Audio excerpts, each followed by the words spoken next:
Cette parole est certaine, si nous mourrons avec lui, nous vivrons aussi avec lui. De Timothée 2,11. Vous êtes morts à la loi par le sacrifice du corps de Christ. Mais maintenant, nous sommes délivrés de la loi, étant morts à celle sous laquelle nous étions retenus. Romains 7, 4, 6. Par la mort à la vie, une délivrance obtenue par la mort. C'est encore là le thème de l'apôtre. Non seulement, dit-il, la croix nous réconcilie avec Dieu et nous affranchit de la puissance du péché, mais elle nous soustrait à l'empire de la loi. Cette loi qui demande une parfaite obéissance de pécheurs absolument incapables de satisfaire à ses exigences, de sorte que, malgré la loi et malgré les protestations de la conscience, l'homme, réduit à lui-même, s'enfonce chaque jour davantage dans l'impuissance et dans la mort. C'est cette lutte tragique que l'apôtre nous décrit dans les chapitres 5, 6, 7 et 8 de l'Épître aux Romains, où il nous donne avec tant d'exactitude l'expérience constante de celui qui veut faire le bien avec ses propres forces. Pour comprendre l'apôtre, il faut avoir expérimenté au moins en une certaine mesure ce qu'est la lutte contre le péché. Alors seulement on peut embrasser celle-ci du même point où se plaçait l'apôtre en écrivant son épître. La loi a été donnée, écrit-il, pour faire abonder le péché. Romains 5, 20, 21.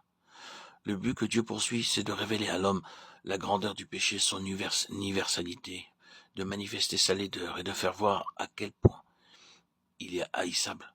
Bref, de révéler ce qui existe, pour montrer ensuite que sa grâce est encore plus grande et qu'elle surpasse le péché.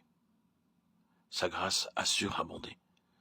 Comme le péché a régné, Romains 7,4 sur l'homme naturel, ainsi la grâce, dont gratuit de la justice peut régner, doit régner, triompher dans le racheté. Quel est son mode d'action? Comment peut-elle intervenir? Comment peut-elle libérer? Par la mort. Rien que la mort peut délivrer le pécheur des chaînes qui l'entravent et le retiennent. Le salaire du péché, c'est la mort, et ce verdict doit recevoir son exécution. Il l'a reçu en Christ, le représentant, le substitut de notre race. Et cette exécution, elle s'étend à tous ceux qui, réfugiés en lui, meurent avec lui, avec Christ sur la croix. Ils sont soustraits à l'empire de la loi, unis à Christ dans sa mort. Ils meurent à la loi par le corps du Christ. Ils échappent donc à ses foudres, puisqu'ils sont morts, à ce qui les réduisait en esclavage. À celui qui est mort, la loi ne peut dire « tu dois » ou « tu ne dois pas ». Il lui échappe. Il a passé dans un autre monde où la loi ne peut le suivre. Un domaine où, caché en Christ, il sert Dieu en nouveauté de vie. Dans un nouvel esprit d'obéissance joyeuse, qui n'est plus l'obéissance craintive de l'esclave à la lettre de la loi. Romains 7, 6.